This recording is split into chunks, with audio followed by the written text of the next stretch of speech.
So welcome back. So in today's session, we'll learn about advanced set operation. So let's get started.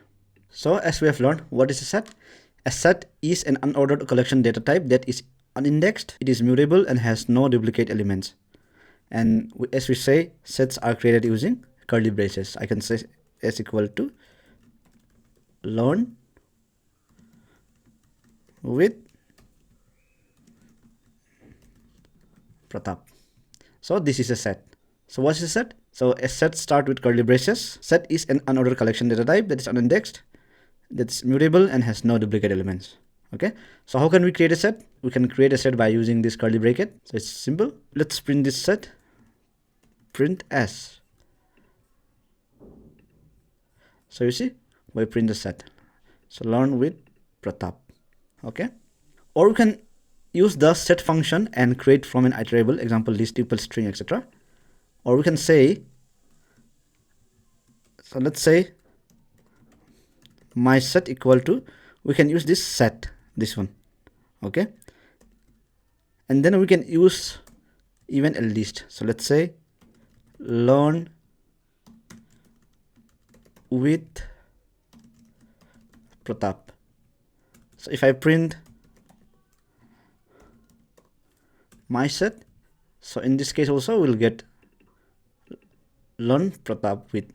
So it is unordered. Since a set is unordered, so we are getting here unordered output. Okay, so like we have this set, so let's learn how to add an element to this set. So what we can say my set dot add, and let's say Monday.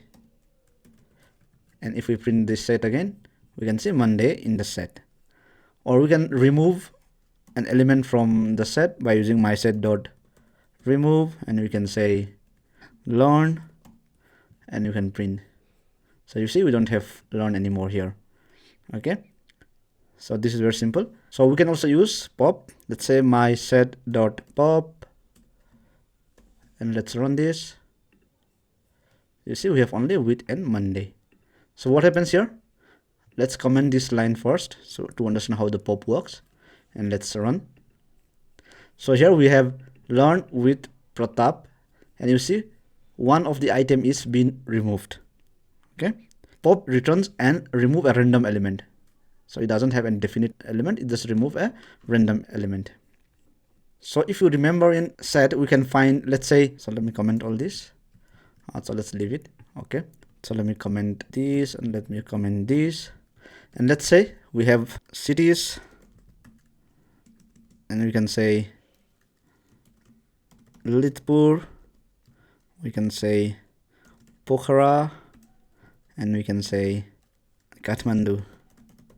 Okay, and we can say another, we can say cities too, or we can say Hetauda, we can say Pokhara, and we can say Birganj. Okay, let's say using these two sets, we want to find a combination of these two sets. So what can we do? We can say series dot union, and you can pass cities too, and let's print this.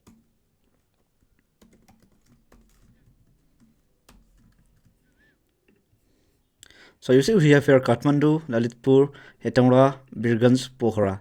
And as you can see from here, we had Pokhara multiple times, but when we combine this, when we find the union, we only get Pokhara once. Okay, we can also have an intersection. Intersection means an item that is present in both the set. Okay, so let's say print cities dot intersection cities 2. So if I run this, we should get only Pokhara, because Pokhara is present in both the sets. Okay, we can also find the difference between those two sets. So to do that, we have print, we have cities dot difference, and you can say cities 2.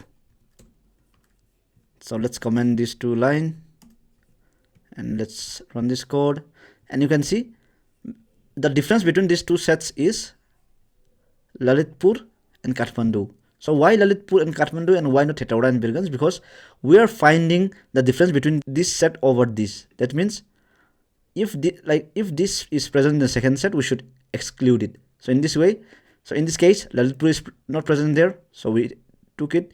Pokhara was present there, we remove it, and Kathmandu was not present there, so we add it. So this way we get Lalitpur and Kathmandu. Okay. So these are all the basics of these advanced sets. So we have union, we have intersect, we have difference. So we all come to know about the difference between all these set operations. So this is it from this session. Hope to see you in next session.